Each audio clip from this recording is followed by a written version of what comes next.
Like, the idea of starting off married life in debt was definitely not something that either of us were inclined to do whatsoever.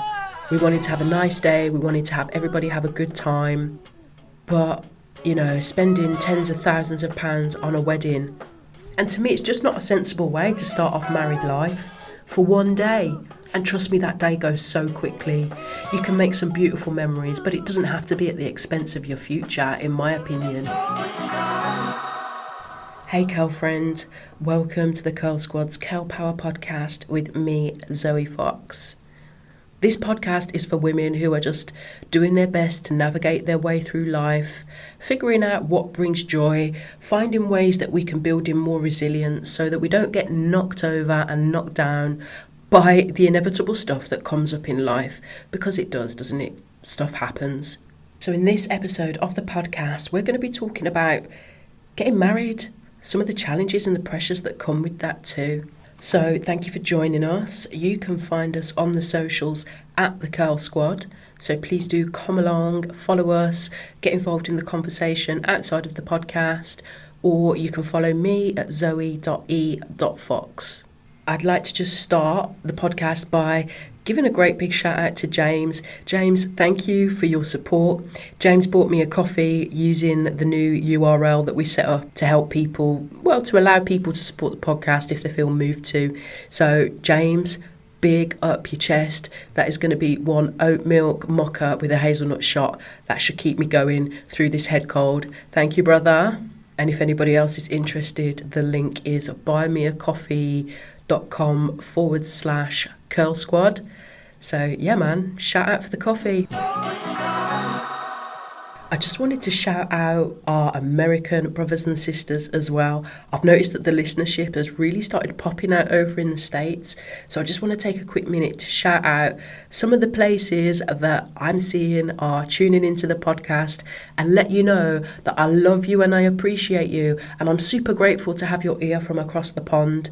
So shout out to the Washington, D.C. crew, the Eugene, Dallas, Los Angeles, Atlanta, Salt Lake City, Rochester, Buffalo, Charlotte, New York in the house, San Francisco, Baltimore, Raleigh, Seattle, Houston, Huntsville, Springfield, Denver, Columbus, Colorado Springs. Shout out to Odessa, Miami, I've been to Miami, Oklahoma, Philadelphia, Lexington and Panama City. And there's one here that I don't know how to pronounce, so please forgive me. Omaha. Anyway, thank you, USA. It's great to have you on board. So last week's episode wasn't really a proper episode because I was feeling proper rough and I'd been disorganised, so it was just a little placeholder episode to let you know that I'm thinking of you, and just to let you know that I was ill, so it wasn't going to be a typical episode. But the episode before that was a little bit more in detail. I was speaking about, finally, after years and years of just bad luck and waste men, I found my soulmate and everything began to change. You can check that episode out. I will drop all the relevant links in the show notes as always. So it's like now I've found my soulmate and it's like the planets have just aligned because life really started feeling different. I wasn't living in fear and anxiety in the way that I was in my previous relationship. Everything was cool, calm and steady. But more than that, I would say this is where I had a real spiritual awakening. Something different was happening. The energy felt different. I was having these really intense periods of just feeling like super high in a way that's really quite hard to understand, but it's just, we're walking outside, we're in nature, the sunshine's beating down, and it's a feeling that you almost can't put into words, but it's just one of feeling connected to something bigger and greater than just myself and my 3D experience on the planet. Something started to change, and it's like a highly addictive feeling. When you start to feel like these peaks of joy, these peaks of connectedness, it's quite an addictive feeling to want to try and pursue and to chase that. And after living in depression and anxiety for so many years now, I was really enjoying where life was beginning to take me. But that said, Rome wasn't built in a day.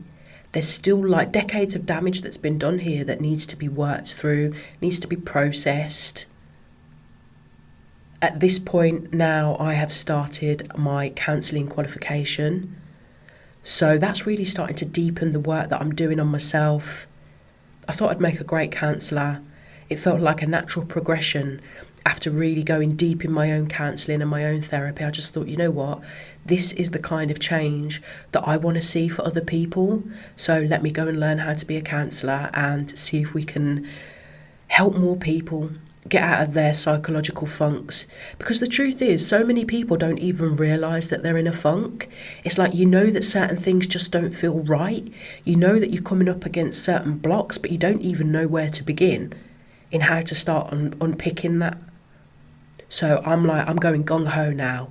I've had a little taste of what it feels like to start repairing some of the damage. And now I'm conscious. I've got an understanding that I don't have to live life in anxiety and misery. But like I said, it takes time to be able to process that. There's a lot of stagnant energy that was living within me. It's not just going to go away overnight. But I'm starting to get on a path now of increasing clarity. I'm having all these moments of just pure joy and connectedness and feeling highly in love and just, starting to feel a lot of joy. So Kane proposed to me on Primrose Hill with an absolutely beautiful ring. And of course I said yes. I literally bit his hand off with the ring on it. And we had an engagement party, which was actually on my 30th birthday. So that was a nice little intimate affair with some of our nearest and dearest, celebrating my 30th, celebrating our engagement. And we planned then to get married in the following May. And we decided on the 10th of May because that coincided with our first, actually becoming sort of boyfriend and girlfriend anniversary. So it would be our true anniversary forever sort of thing. So we set on the 10th of May. Neither Kane or I are particularly materialistic. Kane's Rasta, he's come from a Rasta family and a Rasta background, so he just doesn't put emphasis on material stuff. And, don't get me wrong, I like things to be nice, but I've got no desire to keep up with the Joneses.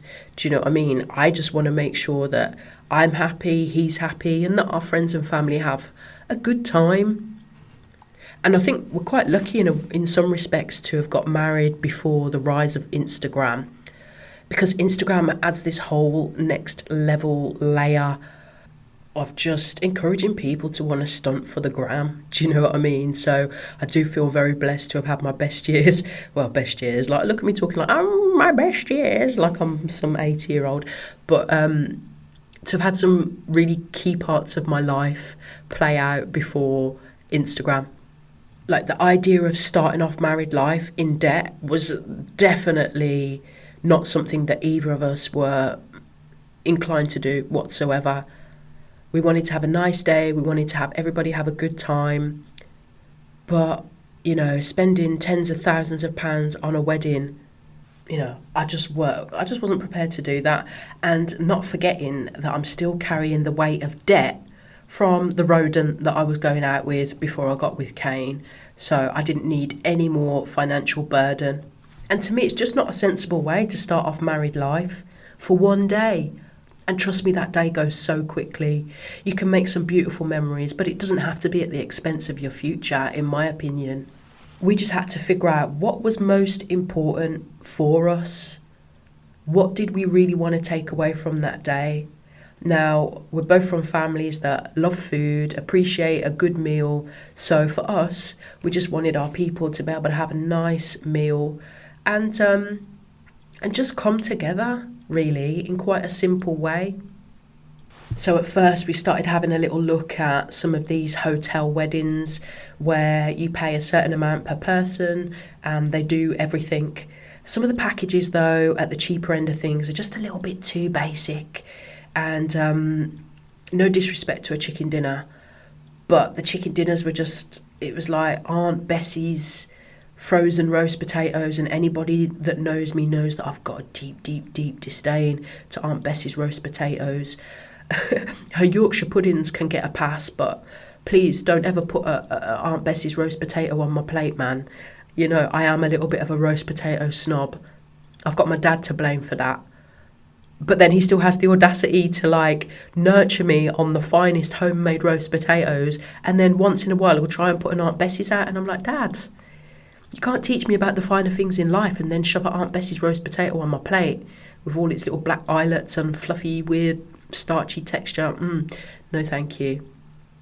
So yeah, I didn't really want to have a basic ass roast. But like I say, no disrespect to anybody that does. It was just my priority for me was to have a nice, authentic West Indian meal where the flavour's going to be banging, the meat's going to be cooked. And because I'm not one to be like, I can't stomach like pink meat. And you know, these hotel chefs are very bougie, and they think that like they know, just because they think that's how it should be cooked. They think that's how everybody should consume it. But I'm just like, nah, I know what I like. And it's not a bit of pink meat. So anyway, sorry, getting sidetracked. And some of these hotels have just got really dead vegetarian selections as well, and we've got quite a few veggies to cater for as well. So we're just trying to keep all of this sort of thing in mind. So we knew that we wanted West Indian catering. Can't really do that in one of the hotels was like, oh, we've got a West Indian menu, and I'm sure it was like rice and peas with like green peas or something like that, and we were just like, no thank you. So we decided to go down the dry hire route, which soon actually becomes quite expensive because you don't necessarily consider all of the things that you need to think about. So if you're doing a dry hire, then it's like you've got to pay a corkage fee to be able to bring in your own alcohol, or you might end up having to pay through the roof prices for their bar. Also, you've got to pay for like your cutlery, your plates, your chair covers, all of the stuff that comes included inside a hotel package. You've got to get all of these things separately. So it was all like, okay, didn't necessarily think about that. But I've got my mind set now on having a dry hire setup where we can bring in our own caterers. So we still wanted the wedding to feel as classy as possible, but without that classy price tag of like a 30 grand wedding that gets attached to it. So at the time I was working at the bank, and my manager Valerie, who I've mentioned in a previous episode, she mentioned some caterers I think she had for her wedding, and that's Andrew's Caterers, who are based over in East London, and they're actually a mixed race family. It's Elisabetta, who's Italian, and Gary, who's her husband, who's Black Caribbean, and his brother Ben. And they've got a catering company. They do all sorts of catering, from sort of traditional French chef type looking stuff to the Caribbean stuff. So she connected us with them, and they were like, let's meet. You can taste some of the food and see what you think. Just because you call yourself a Caribbean caterer doesn't mean that your food is banging. Do you know what I mean? So we need to get our taste buds around their offerings to see whether this is good enough for our people then. So we arranged a meeting. We met up actually at Liverpool Street Station, and they handed us over a big bag of all sorts of different bits that they cook for us. So we took that home and had that for our dinner, and oh my gosh, there and then was love upon thy taste buds. We knew that these were the people that were going to be catering for our wedding. Elisabetta became so much more than just the caterer. She pretty much took on a lot of the wedding planning. She took on, sourcing the plates, the tableware, all of that sort of stuff. It was just an impeccable service from the beginning to the end, and they didn't let us down. The food on the day was exceptional. And we still have people talking about the food, like even all these years later. So then also with weddings come awkward dynamics amongst people.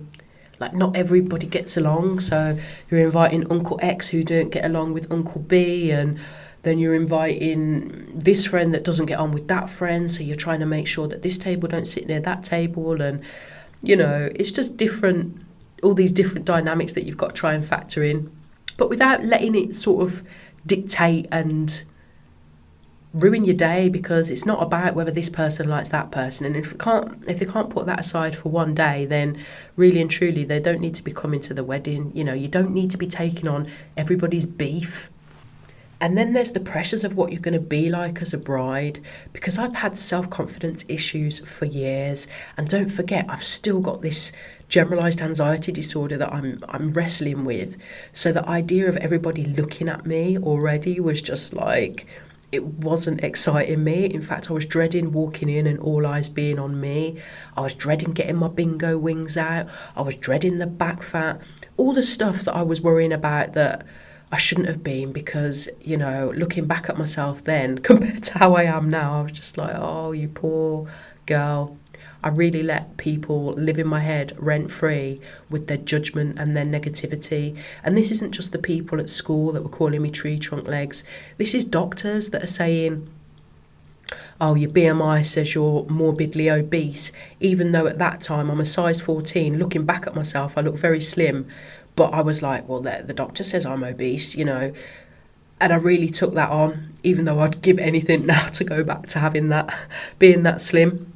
And then there's the hair. Like I said, we're trying to do everything on a budget. I wanted to have my hair curly. At the time, there wasn't as many of these sort of like natural hairdressers out there. But you say wedding day in front of anything and the bill goes up by like 300 quid. People are charging crazy money to do hair. So I just thought, you know what? This is where I can make a saving. I'll do my hair myself. I did end up sort of straightening it out and just putting it up in a high bun sort of thing. It looked nice on the day, but this is where I had to make my little cuts. And also there's just a real lack of natural hair inspiration at that time, really. Like I say, this is before social media and stuff like that, so I didn't really have the inspiration that's available now that allows naturally curly women to just embrace their natural hair texture on their big day. You don't have to straighten out your hair just because it's a special occasion, you know. People talk about women and how they become bridezillas when they get married, and I can understand it because there's so many different aspects that make up the wedding day and so much stuff that you feel as though you want to control, but the reality is you can't control everything. So I'm starting to get a little bit obsessed about the weather now for the wedding day, because we've got this venue, it's got beautiful outdoor space. I've hired these sort of like giant lawn games so that people can play them outside, and there's just this huge expansive grass area outside, which is just lovely. And I really wanted to be able to get all the photos and do all of this, and now I'm like, weather. Also, being naturally curly and straightening your hair, you don't want a single ounce of moisture upon that barnet, because you know what's going to happen. It's going to frizz. So I'm looking at the weather. As the days are counting down now, the weather is not looking good. It's forecasting rain, and I'm not happy. But what can I do about that? So the best I could do in that moment is hire some nice little umbrellas. So we got some umbrellas that match the colour scheme of the wedding. What more can you do? You can't control the weather. There's no point in stressing about it.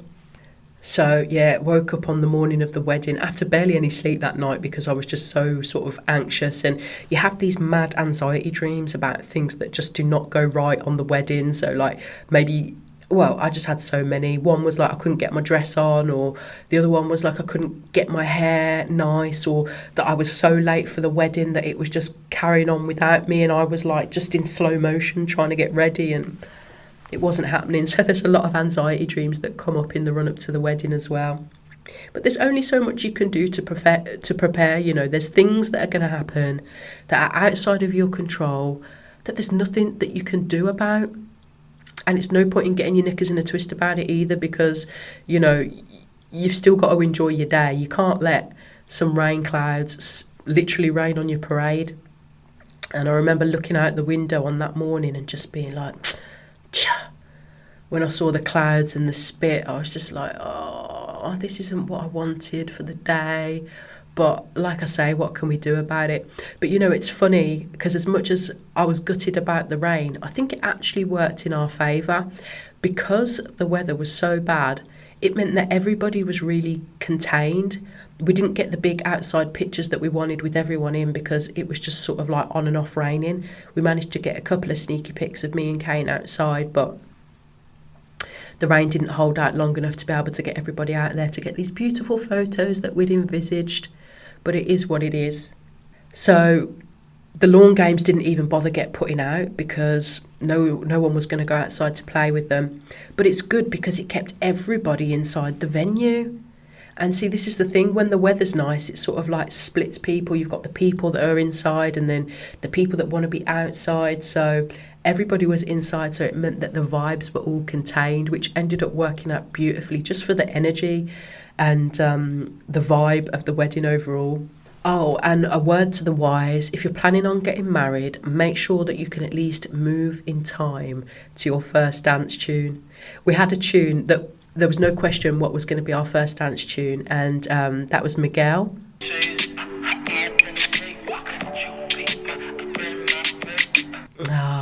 With his track Adorn, which just remains such a personal favourite to this day. It was such a special track for us, so it was natural that that was going to be our first dance tune. But did we practice it in the run-up? No. So it was like going out of the frying pan into the fire when the first dance tune came on, and we realised that you can't quite move to it as easily as you might think.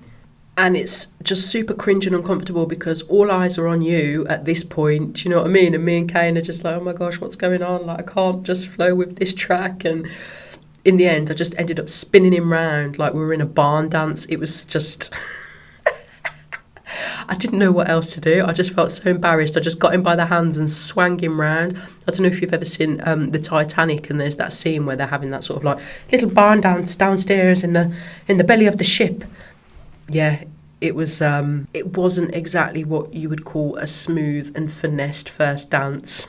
I think he's probably still getting over the concussion now, bless him. So yeah, the first dance wasn't exactly what I envisaged in my head, but it's no wonder it didn't work out, being as we didn't even bother to practice it. So, I mean, there's a lot of things that can happen on your wedding day that you don't plan for. We didn't plan for the rain. We didn't plan for our first dance. I mean, we could have done. We almost forgot to cut the cake. I think it was like 10 o'clock and most people had gone and we were like, the cake. So, stuff happens and it's okay. Because I think the one thing that we need to remember is we cannot control life. We can't control all circumstances. And I think that pursuit of trying to control life can really lead us to conflict and some real internal discomfort. The best thing you can do is just be as prepared as you can be. And then you just got to let go and let God, baby. So I think the moral of this wedding story for me is that figure out what means the most to you and go for that. For us, we wanted it to be a nice family affair with some good food and something that would create memories for a lifetime, and that's what it did. You could spend like 30 plus grand on a wedding and be divorced the next year. I've seen it happen. And it's so easy for couples to put so much emphasis on the wedding, which I said before, it's just one day. But what else are you doing to invest into your relationship, into your marriage, to ensure that you're going to have a long, happy and successful marriage? Because it goes way beyond just the wedding day. It wasn't what we spent on our wedding that has meant that we've had a long and successful marriage so far. It's how we treat each other. It's how we respect each other. It's how we communicate. Because besides fancy dresses and poshed up venues and delicious food, it's communication, it's listening, it's being intuitive, it's being sensitive, and it's working together. Because if you're not taking all of that into consideration, you may as well not bother spending any money on any wedding day. Because in trying to keep up with the Joneses, you will forever be trying to keep up with the Joneses. But trying to fulfill yourselves, make sure you're happy, for me, that is the best place for me to invest my time, energy and resources. So I'm wondering, are you married? How was your big day? Did you spend a fortune? Did you do it on a budget? Did anything not go according to plan? Maybe you're not married, maybe you've got no intention of being married. Or maybe you've got very clear ideas on what you want your wedding to look like, even though you're not even in a relationship yet. But yeah, just like we couldn't control the weather on our wedding day, the best thing we could do was buy some umbrellas. You can't control what's going to happen in life, but you can choose how you want to respond to it. So, girlfriend, thank you for listening to this episode of the Curl Power Podcast as we continue to journey through my life experience and some of the biggest key moments that a person can have in their life, and the lessons that I've learned from just coming up against these less than ideal situations like rain on your wedding day. So if there's anything in this episode that resonated, anything that prompted any thoughts, I'm always keen to hear. So please do slide into the DMs over on Instagram at the Curl Squad or at zoe.e.fox. You can go over to the website, the Curl Squad, and join the mailing list so we can continue the conversation over there. If you are a fan of the podcast and you do feel so inclined, I always appreciate a rate and a review. You can do that through Spotify. You can give us a little rating there, or you can do that over on Apple too. Or if you're a good pods listener, thank you. In fact, shout out to the High Tea Podcast. Thank you for your support. I appreciate you. But if you do choose to listen to your podcast through Good Pods, it's really easy to rate there too, and it's always nice to get the feedback. It makes me feel as though I'm not talking to myself, which is always a blessing. So, girlfriend, I am wishing you a wonderful week. Next week, we're going to be back talking about the next natural step after you have your wedding is the pressure starts piling on about having a baby. And that doesn't always happen as easily as you might think. So we'll go into my infertility journey, and I'll look forward to catching you then. Have a great Easter weekend, guys. No, it's already been Easter. It's Tuesday now. I hope you had a great Easter. Big love, and I'll catch you soon.